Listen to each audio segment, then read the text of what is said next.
Hello दोस्तों, आप कैसे हैं। मैं उम्मीद करता हूं आप अच्छे होंगे और लगातार आप मेरे वीडियो देख भी रहे होंगे।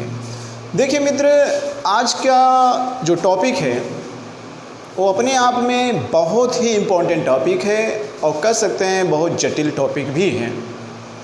ये टॉपिक बहुत उलझन में डाल देती है, इसलिए इस टॉपिक को हम बहुत सरल शब्दों में पढ़ाने की पूरी कोशिश करेंगे ताकि आपको आसानी से समझ में आ जाए। रही बात इस टॉपिक से प्रश्नों से संबंधित, तो एक भी प्रश्न यहाँ से आपका गलत नहीं होगा। और आज की जो टॉपिक है वह टॉपिक है संविधान की सभा व संविधान का निर्माण। जी हाँ, आज की जो टॉपिक है वह है संविधान की सभा व संविधान का निर्माण। इसी टॉपिक पर मुझे डिटेल से चर्चा करनी है और उन प्रश्नों को भी आपके सामने हम रखेंगे जो प्रश्न हमेशा आपके एग्ज़ाम में अक्सर पूछे जाते हैं। तो आइए आज हम चर्चा करते हैं संविधान सभा व संविधान का निर्माण। ठीक है, तो संविधान सभा, जी हाँ, संविधान सभा और वह निर्माण, संविधान सभा व निर्माण के बारे में हम चर्चा करेंगे। संविधान सभा व निर्माण आज की ये हमारी टॉपिक होने वाली है। बहुत ध्यानपूर्वक सुनने का प्रयास करिएगा। ठीक है, देखिए संविधान सभा व संविधान का निर्माण को समझने के लिए आपको ऐतिहासिक पृष्ठभूमि को भी थोड़ा समझना होगा। ठीक है, तो अब यहाँ से कई प्रश्न बनते हैं। इसके अंतर्गत हम समझने का प्रयास करेंगे। पहला जो हम पॉइंट देखेंगे वह देखेंगे संविधान सभा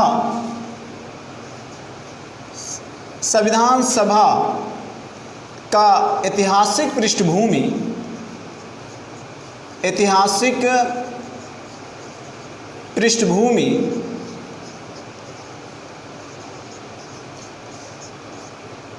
और दूसरा संविधान निर्माण या संविधान सभा की ऐतिहासिक पृष्ठभूमि व संविधान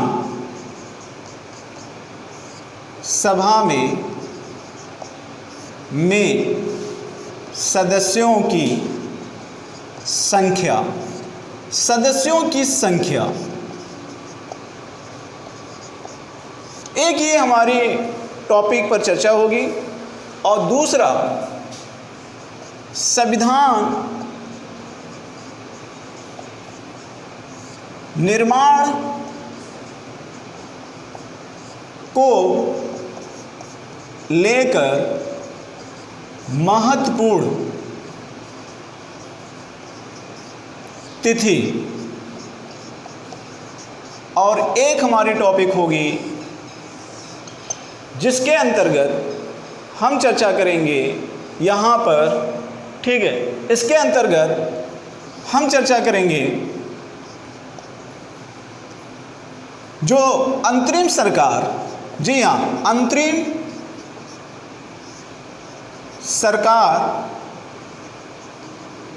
सरकार का गठन व उसके सदस्य,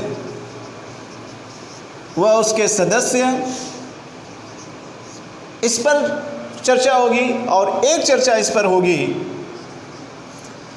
स्वतंत्र भारत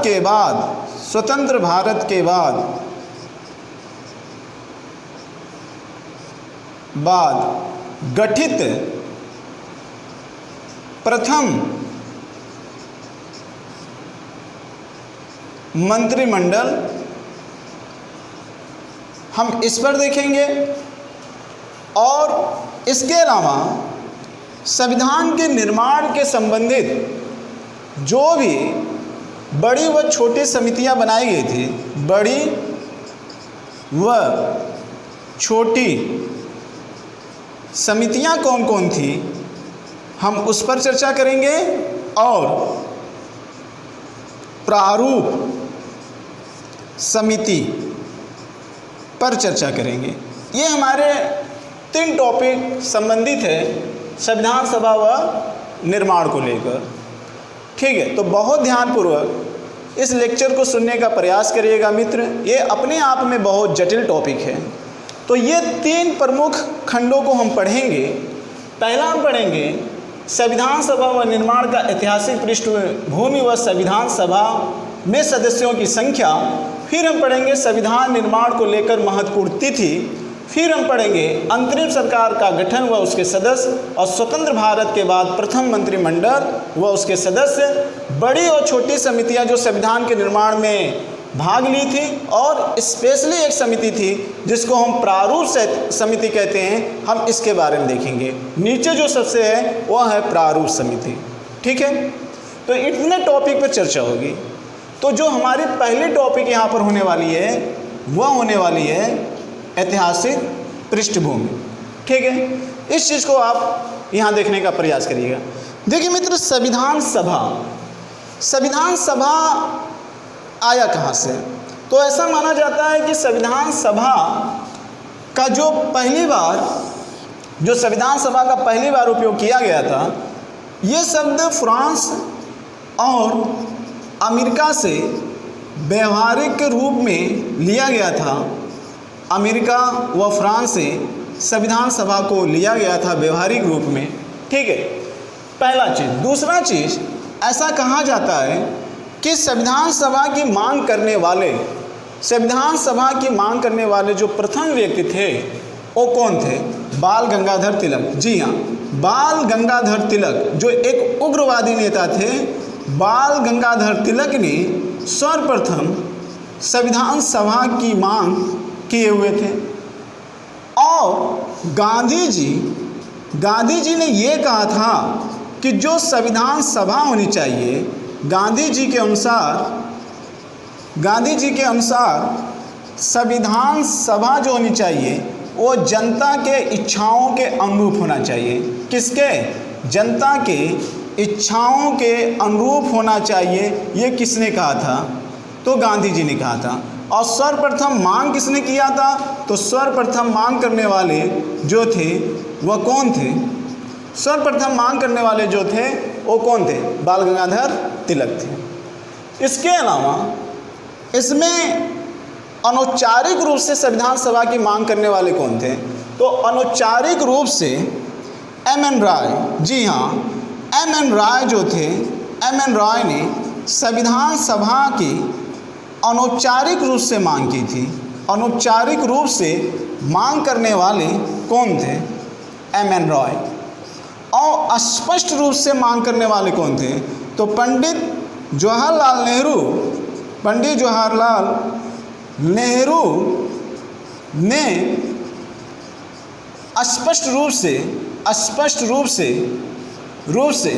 संविधान सभा की मांग की थी। स्पष्ट रूप से मांग करने वाले कौन थे? पंडित जवाहरलाल नेहरू। अनौपचारिक रूप से मांग करने वाले कौन थे? तो M.N. राय। और गांधी जी ने कहा था कि जो संविधान सभा होनी चाहिए वह जनता के इच्छाओं के अनुरूप होनी चाहिए। किसके इच्छाओं के अनुरूप होनी चाहिए? जनता के इच्छाओं के अनुरूप होनी चाहिए। और गांधी जी की विचारधाराओं को लेते हुए संविधान सभा ने इस बात का पूरा ख्याल रखा। यही कारण है कि भारतीय संविधान की प्रस्तावना में या संविधान में जनता को ही संप्रभुत्व माना गया है, क्योंकि संविधान की प्रस्तावना में जनता की आकांक्षा और आदर्शों के जैसे मूल्यों को देखने को मिलता है। तो ये पॉइंट आपको याद होने चाहिए। ठीक मित्र, इतना आप ध्यान दीजिएगा। अब हम दूसरा पॉइंट आते हैं, देखते हैं संविधान सभा से रिलेटेड और क्या क्या यहाँ से प्रश्न बन सकते हैं वो देख लेते हैं। ये तो हो गया संविधान सभा से जुड़े हुए कुछ प्रमुख व्यक्ति जहाँ से कभी कभी प्रश्न पूछ लिया जाता है। क्लियर? अब देखिए, हाँ, ये ध्यान रखिएगा कि बाल गंगाधर तिलक ने 1895 में लगभग संविधान सभा की मांग की थी। जवाहरलाल नेहरू ने, महात्मा गांधी ने लगभग 1920 के आसपास, M.N. राय 1922, और स्पष्ट रूप से मांग करने वाले जो पंडित जवाहरलाल नेहरू थे वो 1934 में मांग किए थे। इसके अलावा संविधान सभा की बात जो हुई थी वह 1940 में अगस्त प्रस्ताव में भी इसकी बात हुई थी। इसके अलावा 1942 में क्रिप्स प्रस्ताव में भी इसकी चर्चा हुई थी। और इसके अलावा 1946 में कैबिनेट मिशन, जी हाँ कैबिनेट मिशन, नाम तो सुना होगा कैबिनेट मिशन। कैबिनेट मिशन में भी के तहत संविधान सभा का गठन किया गया था। संविधान 1940 और 1942 में संविधान सभा की बात तो ब्रिटिश गवर्नमेंट के द्वारा तो रखी गई, लेकिन इस बात को भारतीय लोगों ने नहीं स्वीकार किया गया। आगे चलकर कैबिनेट मिशन के तहत 1946 में जब संविधान सभा के गठन करने की बात कही गई तो इस समय भारतीय लोगों ने इसको स्वीकार कर लिया गया। जी हाँ, तो अब कैबिनेट मिशन बहुत इम्पोर्टेंट है, क्योंकि कैबिनेट मिशन के तहत हम संविधान सभा को अच्छे तरीके से समझने का प्रयास करेंगे। अब यहीं से इसकी एक कहानी स्टार्ट होती है। तो आइए देखते हैं कि कैबिनेट मिशन के तहत क्या क्या बातें कही गई हैं। देखिए, कैबिनेट मिशन की अगर हम बात करें मित्र, तो संविधान सभा के संदर्भ में कैबिनेट मिशन क्या कहता है ये देख लेते हैं। कैबिनेट मिशन चूँकि उस समय आपको पता ही होगा कि हमारे भारतीय इतिहास की पृष्ठभूमि जो थी उस समय आज़ादी की तरफ बढ़ रही थी और उस समय ब्रिटिश गवर्नमेंट काफ़ी ज़्यादा परेशान की अवस्था से होकर गुजर रहा था। और उसके पीछे प्रमुख कारण जो ये था कि भारतीय लोगों में अधिक से अधिक जागरूकता का होना और द्वितीय विश्व युद्ध का होना, और तीसरा सबसे जो इम्पोर्टेंट था वह इटली का वहाँ पे सरकार बनना जो लेबर पार्टी से बिलोंग करती थी। और लेबर पार्टी उदारता का प्रतीक है, और उदारता के प्रतीक होने के नाते वो किसी देश को गुलाम बनाए और उसके बाद शोषण करें, अत्याचार करें, तो ये तो बात हजम नहीं होती। तो ऐसी स्थिति में इटली की सरकार थी और उन्होंने कैबिनेट मिशन का घोषणा किया। और कैबिनेट मिशन के तहत 3 सदस्य को आप याद कर लीजिएगा। इसमें जो है एक फोल्ड करके रहते हैं, इनको आप याद कर लीजिएगा, स्टेप फोल्ड। और इसमें एक रहते हैं अलेक्जेंडर, आप इनको याद कर लीजिएगा। ये 3 सदस्यीय कमेटी थी। और एक थे पैथिक लॉरेंस, जी हाँ पैथिक लॉरेंस ये थे, ठीक है, जो सचिव थे। ये 3 सदस्यीय कमेटी थी और इन 3 सदस्यीय कमेटी के द्वारा संविधान सभा में जो योजनाएं बनाई गई थी वह योजनाएं क्या थी, आप उस चीज़ को अब देखिएगा कि संविधान सभा के संदर्भ में ये 3 सदस्यीय कमेटी ने क्या प्लानिंग बनाई थी, इस चीज़ को आप यहाँ पे देखिएगा। इनका ये कहना था, जो 3 सदस्यीय कमेटी है, इनके अनुसार ये आया कि संविधान सभा में, जी हाँ संविधान सभा में कुल सदस्यों की संख्या जो होगी वो कितनी होगी, कुल सदस्यों की संख्या 389 होगी। कुल सदस्यों की संख्या इन्होंने कितना बताया, 389। और इस 389 में अगर आप देखेंगे मित्र, तो लगभग 296 पर चुनाव हुआ था। और इस 296 चुनाव में जो बातें कही गई, इसमें एक बातें ये भी थी कि देशी रियासत के जो सदस्य थे वह 93 थे। देशी रियासत के जो सदस्य थे वो 93 थे, ठीक है, इस चीज़ को ध्यान में रखिएगा। अगर आपको यहाँ पे नहीं दिख रहा है तो मैं इसको मिटा रहा हूँ, यहाँ पे नोट कर रहा हूँ, ठीक है। तो इतनी बातें तो समझ में आ गई होगी। कैबिनेट मिशन के तहत संविधान सभा में सदस्यों की संख्या की बात हो रही है। अब ज़रा इधर देख लेते हैं, आप यहाँ पे देखेंगे अच्छा ही होगा, ये नोट कर लिए होंगे, ये सारा मैं मिटा रहा हूँ ताकि जगह मिले, ठीक है, इसको नोट कर लीजिएगा। तो अब संविधान सभा में सदस्यों को लेकर एक बहुत बड़ी बहस होती है और संविधान सदस्यों की संख्या आपको बहुत कंफ्यूज करती है। कहीं 299, कहीं 284, कहीं 208, कहीं 316, कहीं 324, कहीं 284, इस तरीके के आप देखते होंगे। कहीं देशी रियासत 70, तमाम प्रकार की इस तरीके के सदस्यों की संख्या का नाम आप सुनते होंगे। तो आज आपका ये क्लियर हो जाएगा। कैसे क्लियर होगा वो मैं यहाँ पे बताने की पूरी कोशिश करूँगा। तो देखिए, जो कैबिनेट मिशन के तहत, जी हाँ कैबिनेट मिशन के तहत जो 3 सदस्यीय कमेटी थी कैबिनेट मिशन, जिसमें स्टैफोर्ड आपने देखा था, इसके अलावा स्टैफोर्ड क्रिप्स आपने देखा था, फिर इसके बाद आपने लॉरेंस को देखा था, अलेक्जेंडर को देखा था। तो जो ये 3 सदस्यीय कमेटी थी, 3 सदस्यीय कमेटी, इसमें क्या क्या बातें कहेगी, ध्यान से सुनिएगा, इसमें क्या क्या बातें कहेगी और इसके उपरांत कौन सी घटना घटती है वो ध्यान से सुनिएगा, बहुत ध्यान से सुनिएगा।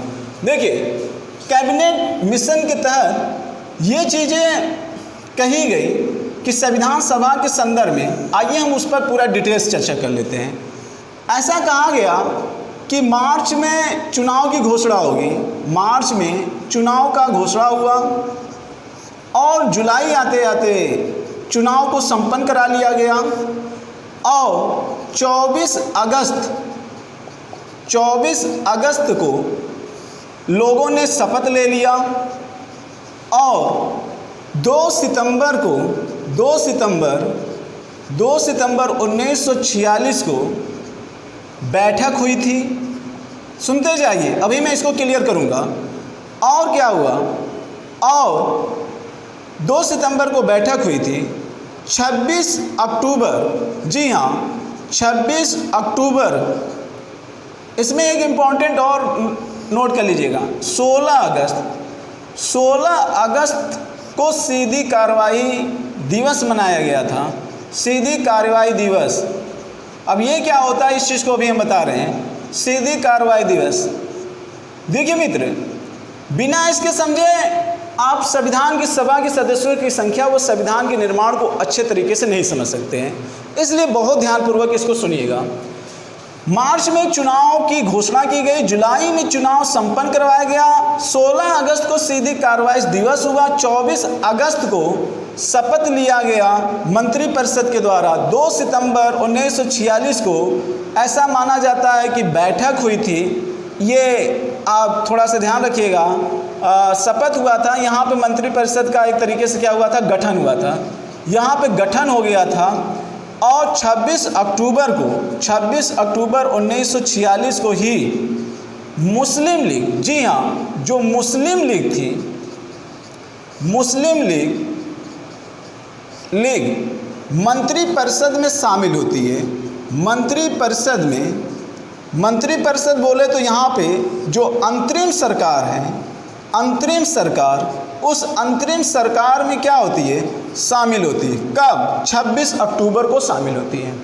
ध्यान रखिएगा, जब चुनाव कराया जाता है, चुनाव हो भी जाता है, लेकिन उस समय मुस्लिम लीग के द्वारा इस चुनाव का विद्रोह किया जाता है, विरोध किया जाता है और 16 अगस्त को सीधी कार्रवाई दिवस मनाया जाता है। और इसमें बहुत ज़्यादा हत्याएं हुई थी सांप्रदायिक भावना को लेकर। और उस समय मुस्लिम लीग के जो सर्वेसर्वा थे वो कौन थे? मोहम्मद अली जिन्ना। जी हाँ, मोहम्मद अली जिन्ना। इस समय वो दौर चल रहा था कि मोहम्मद अली जिन्ना भारत के 2 विभाजन चाहते थे।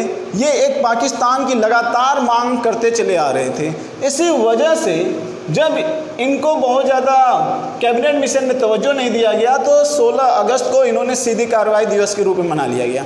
लेकिन जैसे ही फिर माहौल शांत होता है, फिर 26 अक्टूबर को 1946 में मुस्लिम लीग यानी मोहम्मद अली जिन्ना के ही नेतृत्व में लोग फिर अंतरिम सरकार में आ जाते हैं। जी हाँ, अंतरिम सरकार में आ जाते हैं। ये चीज़ ध्यान में रखिएगा। तो ये इम्पॉर्टेंट तारीख आप याद करिएगा। अभी इसको मैं और क्लियर करूँगा, पहले कुछ पॉइंट और देख लेते हैं।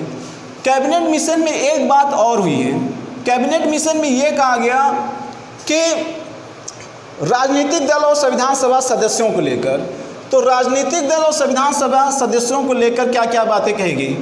देखिए, इसमें पहले ये बातें कही गई, राजनीतिक जो दल होंगे, राजनीतिक दल जो भी होंगे, इस राजनीतिक दल में एक्चुअली में इसमें ये बताया गया कि इस राजनीतिक दल में जिनकी भी सरकार बनेगी वो सरकार ज़्यादा से ज़्यादा 14 सदस्यीय होगी। 14 सदस्यीय ये सरकार बनेगी। और इस 14 सदस्य में अगर आप देखेंगे तो इसमें ये कहा गया था कि 6 कांग्रेस के होंगे, 6 कांग्रेस के होंगे 5 मुस्लिम लीग से होंगे और इसमें कहा गया है कुछ अल्पसंख्यक वर्ग जैसे एक ईसाई से होंगे, एक ईसाई से होंगे और एक सिख से होंगे और एक यहाँ पे जो होंगे वह यहूदी से होंगे।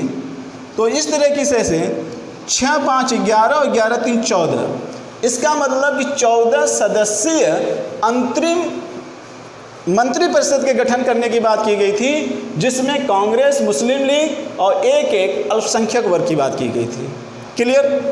और साथ साथ ये भी कहा गया था कि संविधान सभा के सदस्यों को लेकर, संविधान सभा के सदस्यों को लेकर, अब जरा यहाँ पर देख लेते हैं, इसमें एक चीज़ बात कही गई कि संविधान सभा के जो सदस्य हैं, इसमें ये कहा गया कि इस समय संविधान सभा के जो चुनाव करवाया गया था, संविधान सभा के कुल सदस्यों की संख्या, संविधान सभा के कुल सदस्यों की संख्या इस समय जो ये माहौल बन रहा था, कैबिनेट मिशन के तहत जो चीज़ें यहाँ पे लाई गई थी, ठीक है, 1946 में, इस समय क्या माहौल था? इस समय यही माहौल था कि संविधान सभा में सदस्यों की जो संख्या थी मित्र, वो बताई जाती है 389। ध्यान से सुनिएगा, 389 सदस्यों में से 296 सदस्यों पर क्या हुआ? चुनाव हुआ। 296 सदस्यों पर क्या हुआ था? चुनाव हुआ था, जिनमें कि 296 में 292 सदस्य 292 सदस्य ये ब्रिटिश प्रांत के थे।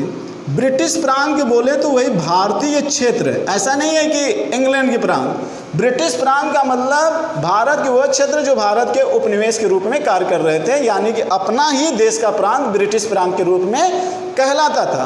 ब्रिटिश प्रांत, ब्रिटिश राज्य नहीं, राज्य वो होता है जिसकी अपनी संप्रभुता हो। तो ये हमारे जो राज्य इस समय असम है चाहे बंगाल हो, इनकी ब्रिटिश में तो कोई संप्रभुता नहीं थी, इसलिए इसे राज्य को राज्य न कहकर इसे ब्रिटिश प्रांत कहा जाता था। और जो 4 सदस्य थे ये कमिश्नरी के सदस्य थे। 4 सदस्य जो थे वो कमिश्नरी, कमिश्नरी का मतलब बोले मित्र तो जो केंद्र शासित आप राज्य कहते हो, ये उस समय वो थे 4 कमिश्नरी। और ये 4 कमिश्नरी थे कौन कौन? अब ये 4 कमिश्नरी सदस्य में देख लेते हैं। इस समय कुर्ग था, कुर्ग के साथ बलूचिस्तान ये भी था। अब देश की आज़ादी के बाद तो बलूचिस्तान कहाँ चला गया? देश की आज़ादी के बाद तो बलूचिस्तान तो पाकिस्तान में चला गया। और इसके अलावा अजमेर था और दिल्ली, ये 4 वो कमिश्नरी थे जहाँ से एक सदस्य चुनाव में भाग लिए हुए थे। और प्लस ये 292 ब्रिटिश प्रांतीय थे, जिसमें बम्बई, बंगाल, सिंध, असम, संयुक्त प्रांत, ये सब सारे प्रांत को शामिल किया गया था। ठीक है, तो इस तरीके से 296 सदस्यों को आप याद करिएगा। 296 सदस्यों पर चुनाव कराए गए थे, जिसमें 292 ब्रिटिश प्रांतीय सदस्य और 4 कमिश्नरी के सदस्य थे। अब इसमें देख लेते हैं 389 में 93 जो सदस्य थे मित्र वो देसी रियासत के थे।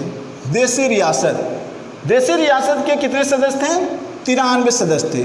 तो 296 में अगर आप 93 जोड़ देंगे तो इस प्रकार से कुल कितने सदस्य हो जाएंगे? 389 हो जाएंगे। क्लियर? इतनी बात समझ में आई। अब देख लेते हैं इसी में, इसके अलावा अगर हम बात कर लेते हैं कुछ चीज़ें और देख लेते हैं अगर इस संदर्भ में, तो इसमें महिलाओं के कितने सदस्यों की संख्या थी, ये भी एक सवाल उठता है। तो पहले आप इस चीज़ को कोशिश करिए कि आप इसको उतार लीजिए, नोट्स बनाते चलिए, क्योंकि ये बड़ा कन्फ्यूजन की टॉपिक है। अगर आपने नोट्स नहीं बनाएगा तो फिर दोबारा आप इतने अच्छे तरीके से चीज़ को समझ नहीं पाएंगे। हालांकि मैं एक बार रफली इस पर लेक्चर दूंगा, लेकिन इस चीज़ को नोट करते चलिए। ठीक है, कैबिनेट मिशन के तहत मार्च में चुनाव करवाया गया, जुलाई में चुनाव संपन्न हुआ, 16 अगस्त में मुस्लिम लीग के द्वारा सीधी कार्रवाई दिवस मनाया गया, यानी कि विरोध किया गया जो कैबिनेट मिशन की योजना थी।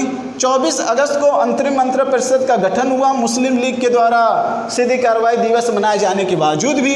2 सितंबर का मंत्रिपरिषद का गठन हो गया था। 26 अक्टूबर 1946 को मुस्लिम लीग जो अलग हुई थी, 16 अगस्त को सीधी कार्रवाई के दिवस के रूप में वो आकर फिर मंत्रिपरिषद यानी कि अंतरिम मंत्रिपरिषद में मिल जाती है। जब अंतरिम परिषद में मिल जाती है, ऐसा कहा जाता है कि मुस्लिम लीग अलग होने के बाद दोबारा इस उद्देश्यों से मिली हुई थी ताकि अंतरिम मंत्रिपरिषद में चल रहे योजनाओं एवं प्लानिंग के बारे में वो अच्छे तरीके से जान सकें। ठीक है मित्र, वो जान सकें। हाँ, एक चीज़ ध्यान रखिएगा, ये जो 14 सदस्य की बात की गई थी, चूँकि 14 सदस्य की बात की गई थी और मुस्लिम लीग तो हट गया था पहले, तो ऐसा माना जाता था कि इन 14 सदस्यों में 3 सदस्य जो थे शुरुआत में मुस्लिम थे।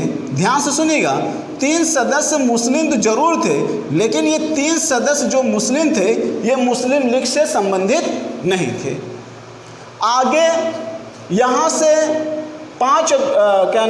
26 अक्टूबर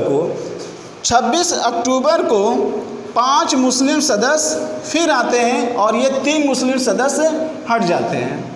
तो इस तरीके से अगर आप देखेंगे तो ये 3 मुस्लिम सदस्य हट जाते हैं, हालांकि इनकी संख्या तो नियत रहती है। 5 मुस्लिम लीग के जब सदस्य आते हैं तो ये सदस्य क्या है, ये हट जाते हैं। लेकिन जो 3 सदस्य 14 सदस्य में शामिल थे, ध्यान रखिएगा ये मुस्लिम लीग के सदस्य नहीं थे। अब ये इतिहास का मुद्दा है, आपके दिमाग में ये आ रहा होगा कि वो 3 सदस्य कौन थे कि जो मुस्लिम लीग के सदस्य नहीं थे, और आगे चलकर वो 5 सदस्य कौन थे जो मुस्लिम लीग के रूप में यहाँ पे शामिल हुए। तो ये जब हम तीसरी टॉपिक बनाएंगे, इसका जो तीसरा भाग है अंतरिम सरकार और मंत्रिमंडल, वहाँ पर इसकी चर्चा करेंगे।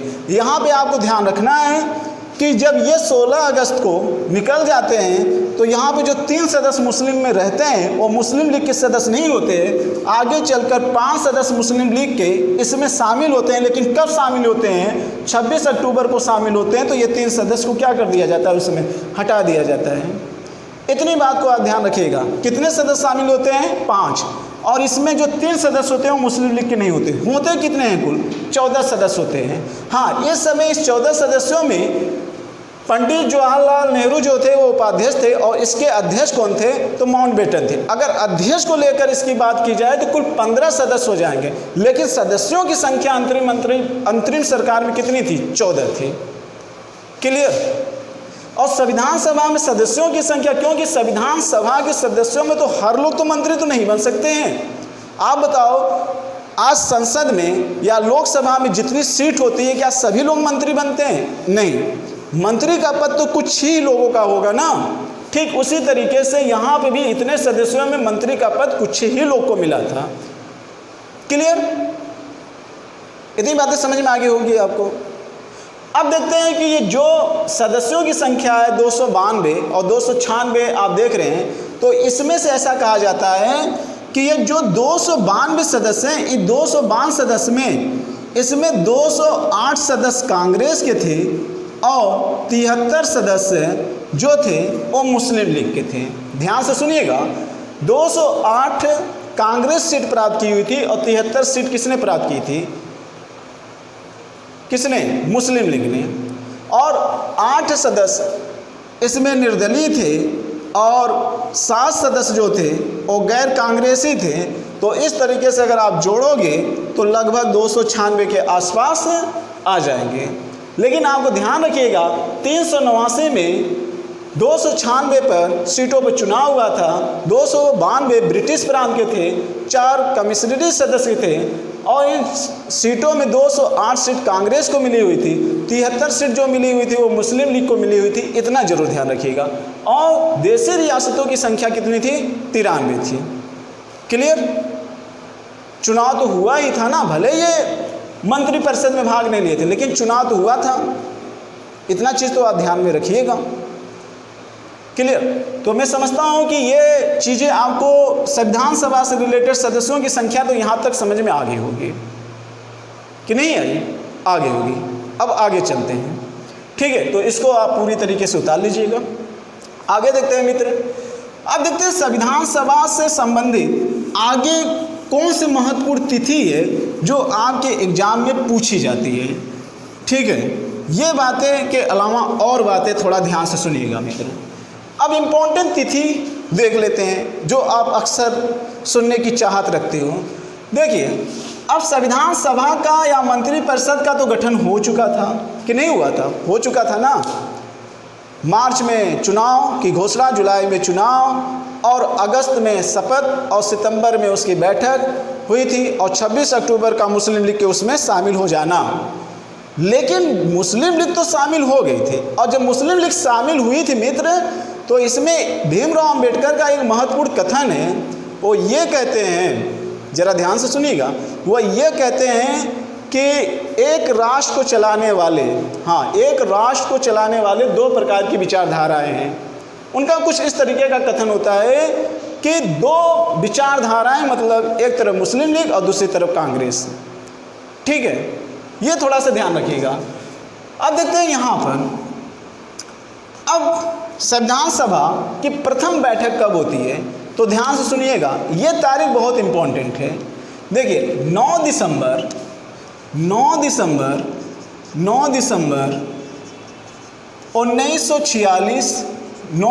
1946 की संविधान सभा की प्रथम बैठक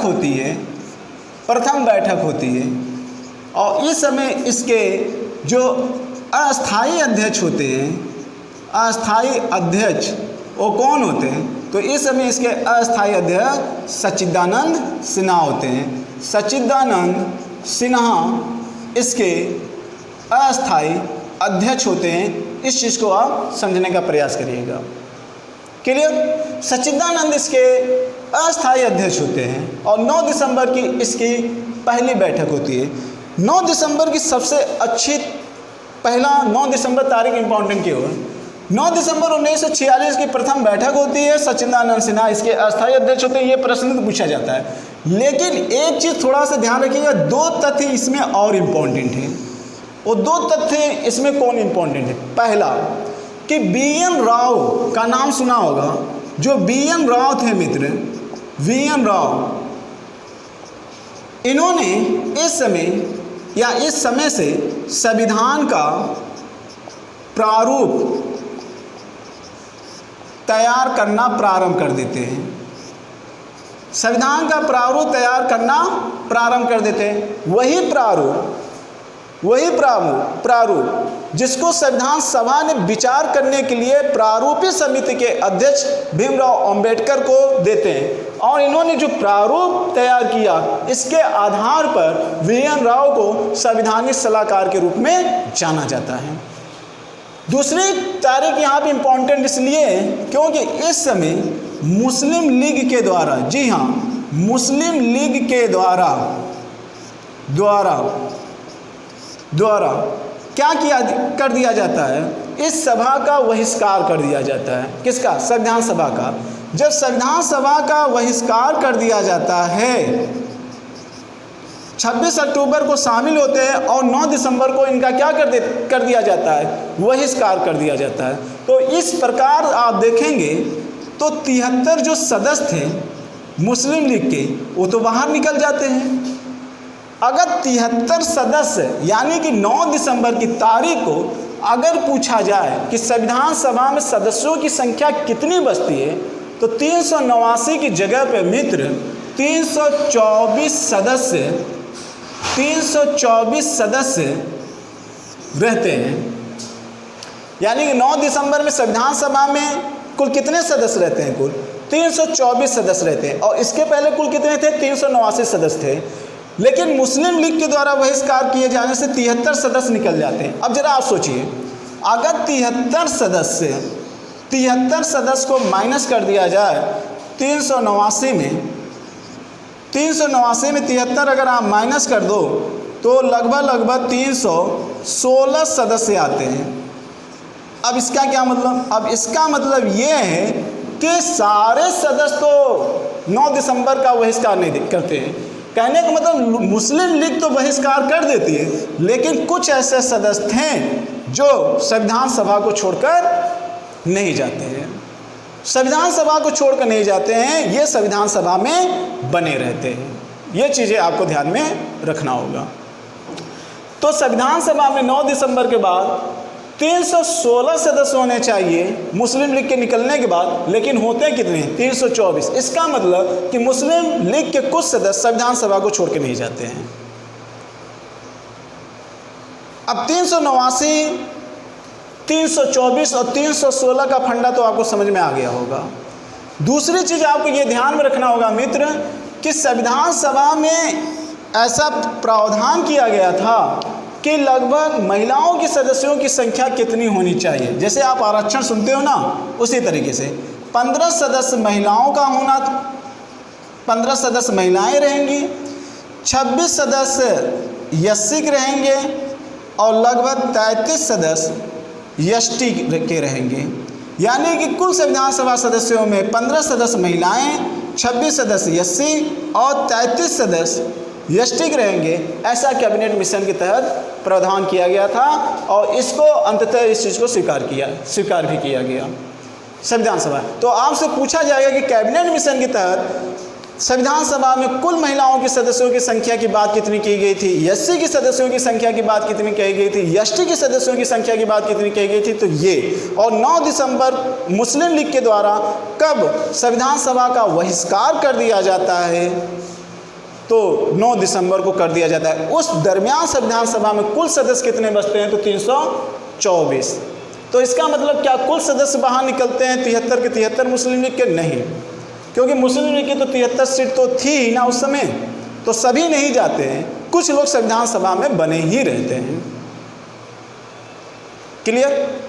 तो 9 दिसंबर 1946 की तारीख सिर्फ इसलिए इम्पोर्टेंट नहीं है कि प्रथम बैठक हुई थी और इसके अस्थायी अध्यक्ष सच्चिदानंद थे, बल्कि संविधान के निर्माण और संविधान सभा से संबंधित तथ्यों में ये भी तथ्य बहुत ज़्यादा इम्पोर्टेंट है। इस पर आप विचार करने की कोशिश करिएगा।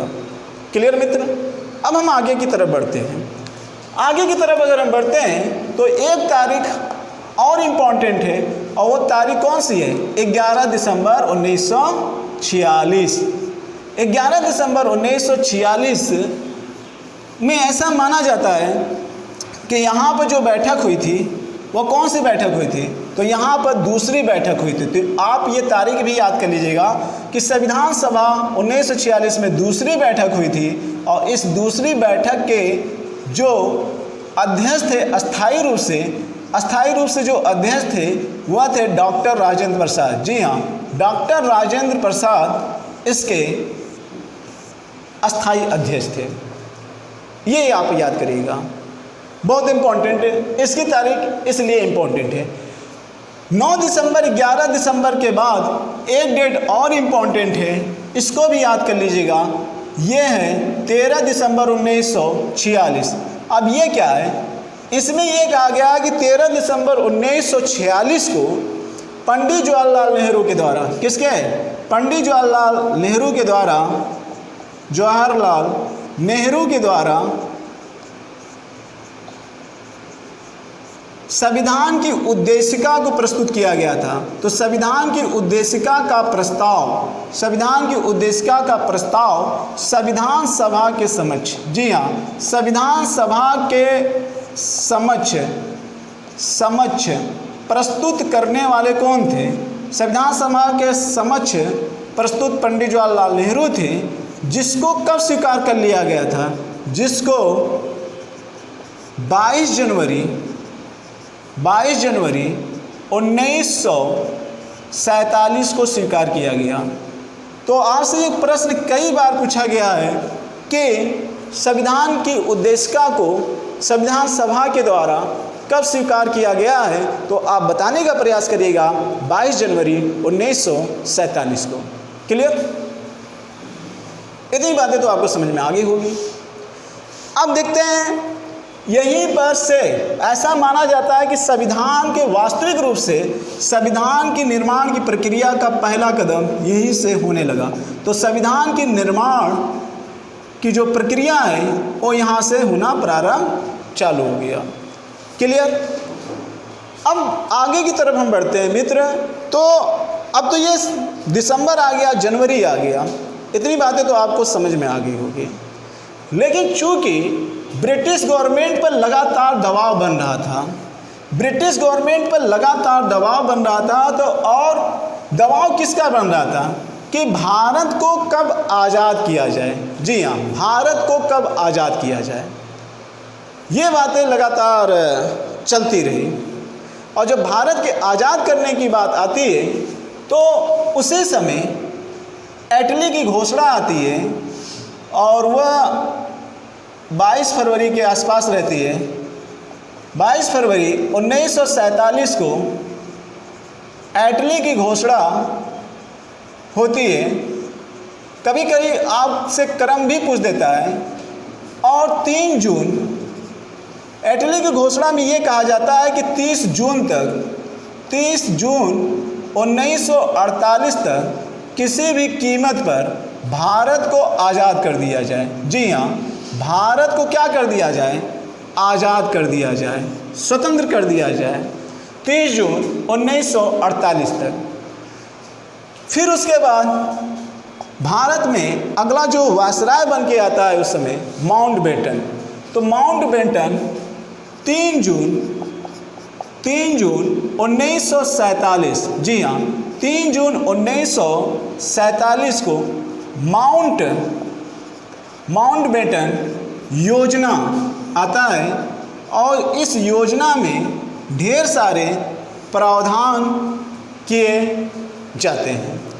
और इस योजना के माध्यम से ये तय किया जाता है कि 4 जुलाई, जी हाँ 4 जुलाई तक इन्होंने मुस्लिम लीग और कांग्रेस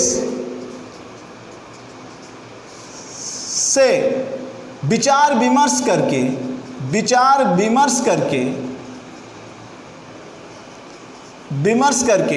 4 जुलाई को विचार विमर्श करके जो प्रस्ताव होता है वह प्रस्ताव ब्रिटिश सरकार या ब्रिटिश संसद के पास पेश किया जाता है।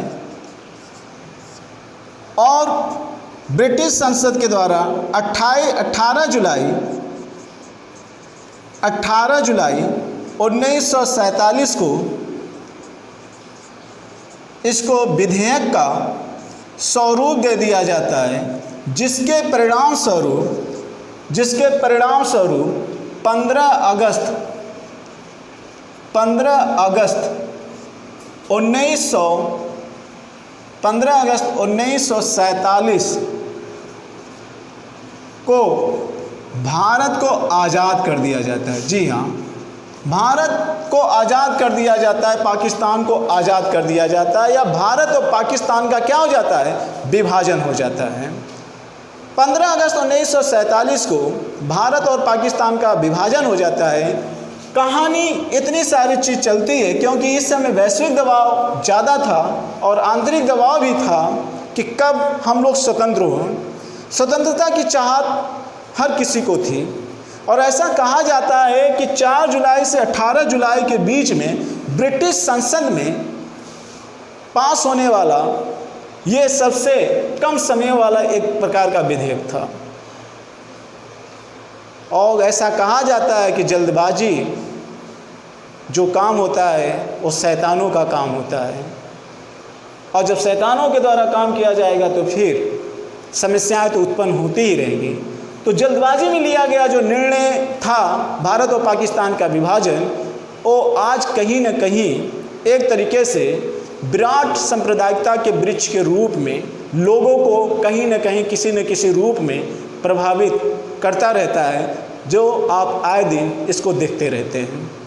और ये न केवल भारत के राष्ट्रीय विकास बल्कि इकोनॉमिक और सांस्कृतिक मूल्यों को भी प्रभावित करता रहता है।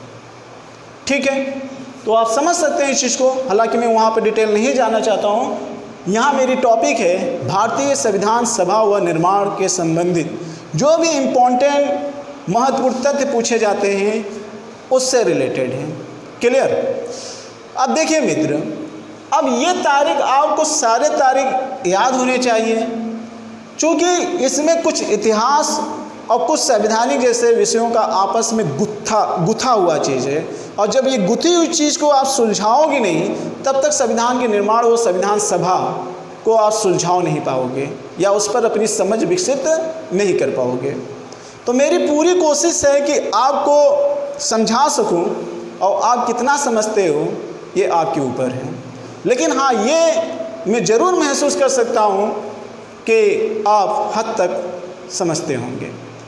अब देखिए आगे, देखिए जब भारत और पाकिस्तान का विभाजन हो गया तब संविधान सभा में सदस्यों की संख्या कितनी बचती है? यही मैं कह रहा हूँ कि संविधान सभा के सदस्यों की संख्या को लेकर काफ़ी ज़्यादा कन्फ्यूजन की स्थिति बनी रहती है। आइए अब उस पर देख लेते हैं। आज़ादी के बाद अगर आप देखेंगे तो आज़ादी के बाद जो संविधान सभा के सदस्यों की संख्या बचती है मित्र, वो कितनी बचती है? तो एक चीज़ यहाँ पे देखिए, ऐसा कहा जाता है संविधान सभा सदस्यों की संख्या को लेकर मैंने पहली जो चर्चा मैंने की वो कैबिनेट मिशन के संदर्भ में की। Cabinet mission 1946। फिर लास्ट में मैंने 9 दिसंबर को लेकर चर्चा किया। 9 दिसंबर जब मुस्लिम लीग के द्वारा बहिष्कार कर दिया जाता है।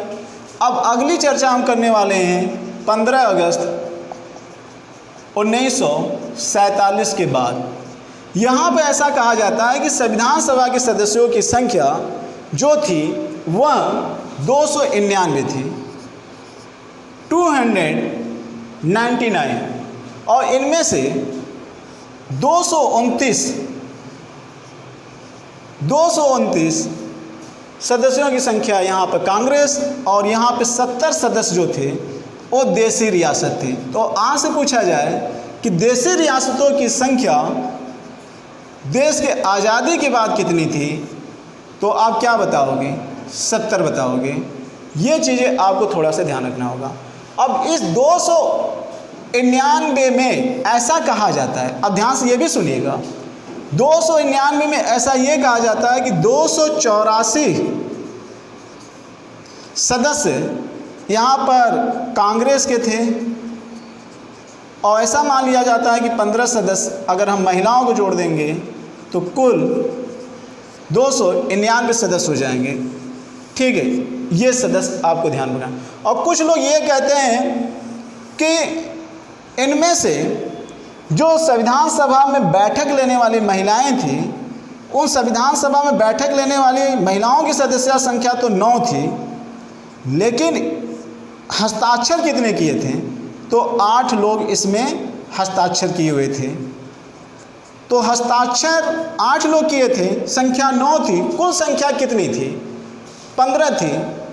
संविधान सभा में कितनी थी? संविधान सभा की बैठक में तो 9 थी, और हस्ताक्षर कितने किए थे? तो 8 किए थे।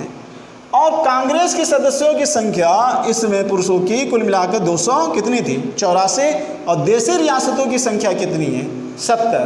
तो इसका मतलब कि आगे चलकर कुछ देशी रियासत के सदस्य इसमें भी तो शामिल हुए होंगे, जो आगे चलकर संविधान सभा की बैठक में भाग लिए हुए थे कांग्रेस के रूप में। क्यों? क्योंकि देश के आज़ादी के बाद अगर आप देखेंगे, धीरे धीरे देशी रियासतों का कांग्रेस के द्वारा विलय किया जाने लगा और मुस्लिम लीग के द्वारा विलय किया जाने लगा। ये माउंटबेटन की योजना में ऐसा बताया गया था कि देशी रियासतें के ऊपर ये निर्भर करता है कि वो किसके तरफ जाए, मुस्लिम लीग या कांग्रेस के रूप में। अब ये डिपेंड करता है कि किस दल का नेता ज़्यादा चतुर, कुशल, योग्य है, जिस पर देशी रियासतों का विश्वास हो सके। उसी का परिणाम था कि सरदार वल्लभ भाई पटेल ने भारत के अधिकांश देशी रियासतों को कांग्रेस में विलय कर लिया था, जो संविधान सभा के सदस्यों की संख्या 229 से बढ़कर आगे चलकर इतनी हो जाती है। इतनी बातें आपको तो समझ में आ गई होगी संविधान सभा के सदस्यों को लेकर। तो मुझे लगता है ये चीज़ें आपको समझ में आ रहा होगा। तो ये इम्पोर्टेंट 3 डेट को याद करिएगा संविधान सभा के सदस्यों को लेकर। क्लियर? अब यहीं पर कुछ और इम्पोर्टेंट तिथि है जो आपके एग्जाम में अक्सर पूछे जाते हैं। आपको और बेचैनी हो रही होगी कि सर वो तारीख का नाम लें। अभी मैं ले रहा हूँ। देखिए मित्र, अब जरा समझिए, संविधान सभा के रूप में अगर हम बात करें तो कुछ और इम्पोर्टेंट तथ्य हैं। जैसे अब सदस्यों की संख्या थोड़ा सा यहाँ छोड़ देते हैं। 9 दिसंबर, 11 दिसंबर, 13 दिसंबर तो आपने देख लिया, 15 अगस्त 1947 को भी आपने देख लिया। अब इसके द्वारा एक तारीख बहुत इम्पोर्टेंट है, 26 नवंबर 1949। 26 नवंबर 1949 को संविधान सभा के द्वारा संविधान को क्या किया जाता है? संविधान को पारित किया जाता है। संविधान सभा को कब पारित किया जाता है? 26 नवंबर 1949 को। तो संविधान सभा के द्वारा संविधान को पारित किया जाता है। तो संविधान किसके द्वारा बनाया गया? संविधान सभा के द्वारा, न कि भीमराव अंबेडकर के द्वारा। भीमराव अंबेडकर को आधुनिक मैन या संविधान का पिता तो जरूर कहा जाता है, लेकिन संविधान का निर्माण किसने किया? संविधान सभा ने किया। इसके बाद ऐसा कहा जाता है कि 24 जनवरी, हाँ मित्र एक चीज़ यहाँ पर और देखिए, जिस समय संविधान को पारित किया गया था तो उस समय ऐसा बताया जाता है कि 16 अनुच्छेद तत्काल प्रभावित हो गए थे। और वो 16 अनुच्छेद कौन कौन थे? नोट कर सकते हैं आप, 5, 6, 7, 8, इसके बाद देख लेते हैं 9, 60, कुछ है इसमें 60, 324, 366, 367, 379 और 380, 388 और इसके बाद 391, 392, 93 और 94। इतने आप याद कर लेंगे तब भी आपका काम चल जाएगा। लेकिन देख लेते हैं 1, 2, 3, 4, 5, 6, 7, 8, 9, 10, 11, 12, 13, 14, 15, 16 हो गए। ये लगभग इतने अनुच्छेद उस समय तत्काल प्रभावित हो गए थे। इस चीज़ को आपको ध्यान में रखना होगा। तत्काल मतलब आंशिक रूप से ये अनुच्छेद तत्काल प्रभावित हो गए थे जिस समय संविधान सभा के द्वारा संविधान को पारित किया गया था। और इसी तारीख को विधि दिवस मनाया जाता है। कुछ चर्चा मैंने संविधान की प्रस्तावना में भी कर दिया था, इसलिए वो चर्चा यहाँ पे नहीं करेंगे, ठीक है। 26 नवंबर को विधि दिवस के रूप में भी मनाया जाता है। अब अगला यहाँ से ये प्रश्न बनता है कि संविधान सभा की अंतिम बैठक कब होती है? तो 24 जनवरी 1950 को संविधान सभा की अंतिम बैठक होती है। प्रथम बैठक तो आपने जान लिया। संविधान सभा की अंतिम बैठक कब होती है? तो संविधान सभा की अंतिम बैठक जो होती है वो 24 जनवरी 1950 को। इसके अलावा ऐसा कहा जाता है कि 26 जनवरी 1950 को संविधान को लागू कर दिया गया। संविधान को कब लागू किया गया? तो संविधान को 26 जनवरी 1950 को लागू कर दिया गया। और इस समय ऐसा माना जाता है कि इसको मूल संविधान के नाम से भी जाना जाता है। इस समय संविधान में कुल 22 भाग, 8 अनुसूची और 395 अनुच्छेद थे। 22 भाग, 8 अनुसूची और 395 अनुच्छेद क्रियान्वयन हो गया था 26 जनवरी 1950 को मूल संविधान, यानी कि संविधान लागू हुआ था। तो मूल संविधान का निर्माण कब हुआ था? 26 जनवरी 1950 को।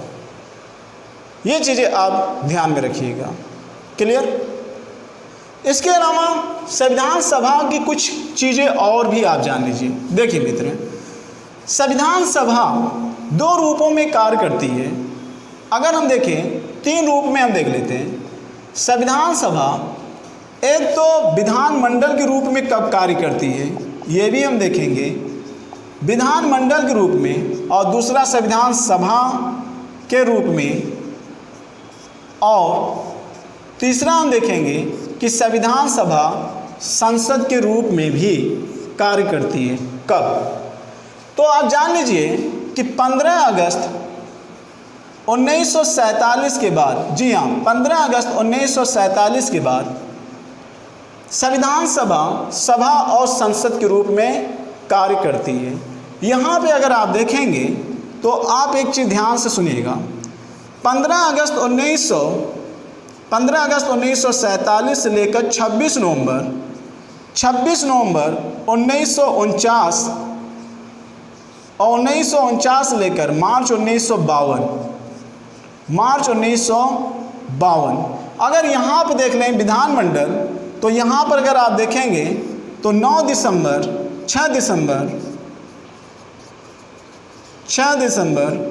1946 और 7 दिसंबर से लेकर 15 अगस्त 1947, यानी कि 6 दिसंबर 1946 से लेकर 15 अगस्त 1947, फिर 15 अगस्त 1947 से लेकर 26 नवंबर 1949, फिर 27 नवंबर से लेकर 1952 मार्च 1952 तक।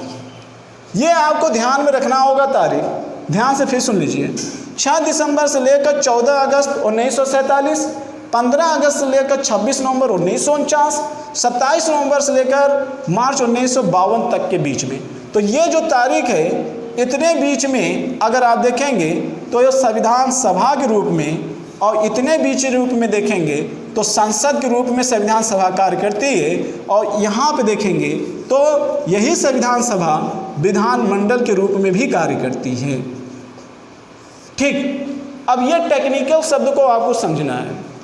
इसका क्या मतलब? इसका मतलब ये है कि 15 अगस्त के पहले जब देश आज़ाद नहीं हुआ था तो ये किसके उपनिवेश होंगे? ब्रिटिश गवर्नमेंट के। तो ये प्रांत हुए ना, ये तो कोई देश नहीं है, इनकी कोई संप्रभुता नहीं थी। जब संप्रभुता नहीं थी तो यही संविधान सभा विधानमंडल के रूप में कार्य करेगी। तो ऐसा कहा गया कि 1947 के पहले तक या संविधान के पारित होने के पहले तक जितने भी संवैधानिक रूप से कार्य किए जाएंगे वो 1935 के एक्ट के तहत कार्य किए जाएंगे, और उसमें हस्तक्षेप ब्रिटिश गवर्नमेंट का रहेगा। कब तक? आज़ादी के पहले तक। लेकिन जैसे ही भारत आज़ाद हुआ वैसे ही विधानमंडल समाप्त होकर संविधान सभा को एक संप्रभुता मिल गई, यानी कि भारत को एक संप्रभुता मिल गई। अब वो अपने तरीके से चीज़ों को लाएगा, घटाएगा, बढ़ाएगा, जोड़ेगा, तमाम प्रकार की चीज़ें। यही कारण है कि संविधान सभा के अध्यक्ष डॉक्टर राजेंद्र प्रसाद थे, राजेंद्र प्रसाद, और दूसरी तरफ इसके अध्यक्ष आगे देखेंगे मावलंकर, JB मावलंकर, ये थे। तो 26 नवंबर से लेकर 1952 तक जो संसद हमारा था ये एक अस्थायी संसद था, क्योंकि इस समय संसद का गठन 1952 तक गठित नहीं किया गया था अस्थायी तरीके से। अस्थायी संसद का एक्चुअली में रूप 1949 यानी 26 नवंबर 1949 से 1952 तक था, जिसको संविधान सभा को अस्थायी संसद के रूप में जाना जाता है। लेकिन उसके सर्वा यहाँ पे अध्यक्ष कौन थे? डॉक्टर राजेंद्र प्रसाद, संविधान सभा यानी कि मंत्रिपरिषद, वो वाले सारी चीज़ें। और यही संविधान सभा को सामान्यतः हम संसद के रूप में जानते भी हैं, और ये अस्थायी संसद के रूप में कार्य करता था। तो विधानमंडल के रूप में, संसद के रूप में कब आता है तो वो संप्रभुता का खेला है। मावलंकर वाला भी खेला और डॉक्टर राजेंद्र प्रसाद, ये तो आप थोड़ा सा ये ध्यान रखिएगा। क्लियर? अगर हम इसी को कह दें कि आगे चलकर कौन अध्यक्ष बन जाता है संविधान सभा का, तो वो थोड़ा सा इसमें संविधान का कार्य क्या था। देखिए, इसका कार्य था संविधान को निर्माण को लेकर, संविधान को निर्माण को लेकर इनका कार्य था, भावनाओं को लेकर। जबकि जो इसके अध्यक्ष मावलंकर थे संसद, तो संसद का कार्य ये था कि कानून का निर्माण किया जाए, कानून बनाया जाए। ठीक है, तो कानून बनाना एक अलग चीज़ है और संविधान का निर्माण करना एक अलग चीज़ है। कानून बनाने के लिए हम हमेशा आदर्श किसको मानते हैं? संविधान को ही मानते हैं, जो एक तरीके से संसद के पूर्वज ही कहलाएंगे। मौलिकता, जड़, वो जड़ें हैं। ठीक है, तो ये चीज़ें आपको समझ में आ रही होगी। ठीक है मित्र, तो मुझे लगता है ये सारी चीज़ें आपको समझ में आ गई होगी। ये चीज़ आप थोड़ा सा ध्यान में रखिएगा। इसके आगे की जो टॉपिक है, जैसा कि मैंने कहा कि अगला पार्ट जो होगा वो अंतरिम सरकार और मंत्रिमंडल समितियां और प्रारूप समिति से होगा। तो इसी के साथ जय भारत, जय हिंद। मैं उम्मीद करता हूं कि ये वीडियो आपको बहुत अच्छा लगा होगा।